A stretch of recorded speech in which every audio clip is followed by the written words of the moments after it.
Good morning, all dear students. Hope you all are happy.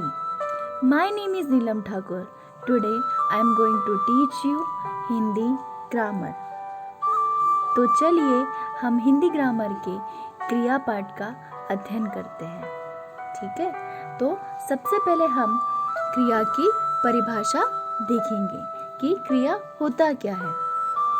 जिस शब्द से किसी काम का करना या होना समझा जाए उसे क्रिया कहते हैं. ठीक है, अर्थात हमें ज्ञात हो कि वह कार्य हो रहा है. ठीक है, तो जैसे पढ़ना, खाना, पीना, जाना इत्यादि. दूसरे शब्दों में हम क्रिया को कह सकते हैं क्रिया का एक अर्थ कार्य करना होता है. जिन शब्दों में पदों से यह पता चले कि कोई कार्य हो रहा है या फिर किया जा रहा है उसे क्रिया कहते हैं.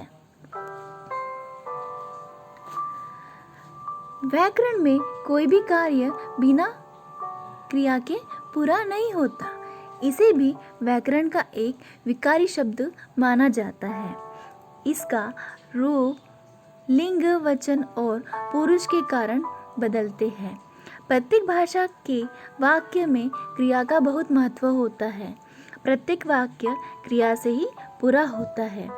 किसी कार्य के करने या होने को दर्शाता है. क्रिया हमें समय सीमा के बारे में संकेत देती है.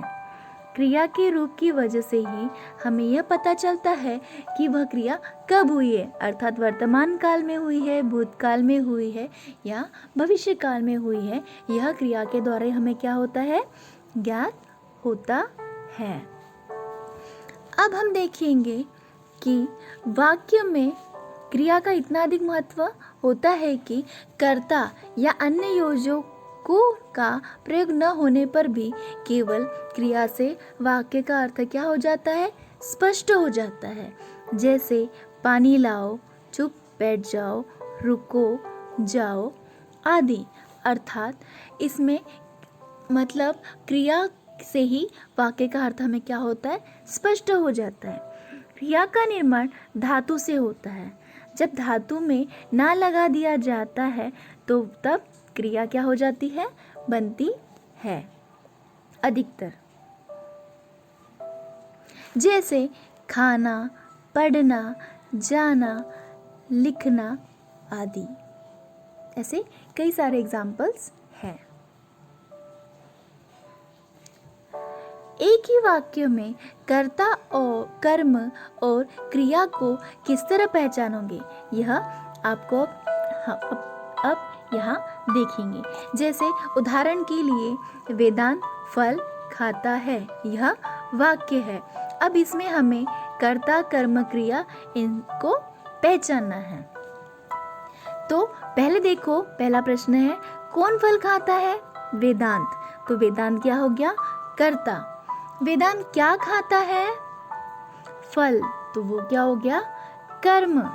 वेदांत फल का क्या करता है, क्या करता है वेदांत फल का, उसे खाता है. तो वो क्या हो गई, क्रिया. कर्म के आधार पर क्रिया के भेद. कर्म के आधार पर क्रिया के कितने भेद है, 2. पहला है अकर्मक क्रिया और दूसरा है सकर्मक क्रिया. अब हम देखेंगे अकर्मक क्रिया. अकर्मक क्रिया का अर्थ होता है इसमें कर्म की आवश्यकता नहीं होती, अर्थात कर्म के बिना इसमें कर्म की कोई ज़रूरत नहीं पड़ती. ठीक है, तो हम देखेंगे जिन क्रियाओं का फल और व्यापार कर्ता को मिलता हो तो उसे क्या कहते हैं, अकर्मक क्रिया.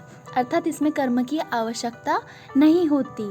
जैसे तैरना, कूदना, सोना, उछलना, मरना, जीना, रोना, हंसता, चलता, दौड़ता, सोना, खेलना, बैठना, मरना, घटना, जगाना, उछलना, कूदना आदि. इसके उदाहरण भी दिए गए यहाँ पे. वह चढ़ता है, वे हंसते हैं, नीता खा रही है, पक्षी उड़ रहे हैं, बच्चा रो रहा है. ठीक है, इसमें कर्ता के साथ क्या है, क्रिया है, लेकिन कर्म नहीं है. यह क्या है, अकर्मक क्रिया. अब हम देखेंगे सकर्मक क्रिया। सकर्मक का अर्थ होता है कर्म के साथ, ठीक है, इसमें कर्म की आवश्यकता होती है। तो और यहाँ पर कर्ता पर प्रभाव न पड़कर कर्म पर पड़ता है, इसे क्या कहते हैं? सकर्मक क्रिया। अर्थात जिन शब्दों की वजह से कर्म की यहाँ पे क्या होती है? आवश्यकता होती है, उसे क्या जाता है? सकर्मक, ठीक है। इसके उदाहरण दिए गए हैं। वह चढ़ाई चढ़ता है, मैं खुशी से हंसता हूँ, नीता खाना खा रही है और बच्चे जोर से रो रहे हैं, ठीक है। तो इसमें किस पर ध्यान दिया गया है? किस पे प्रभाव पड़ा है ज़्यादा? कर्म पर। वह क्या चढ़ता है? चढ़ाई। मैं कैसे हंसता हूँ? खुशी से। नीता क्या खा रही है? खाना। बच्चे ज़ोरों से रो रहे हैं, बच्चे कैसे रो रहे हैं? ज़ोरों से। तो इसमें क्या होता है? कर्म पर इसका प्रभाव पड़ता है, ठीक है, कर्ता पर न पड़ते हुए, ठीक है। सकर्मक अकर्मक का यह ध्यान रखने योग्य बात है, सकर्मक में कर्म की आवश्यकता होती है और अकर्मक में नहीं।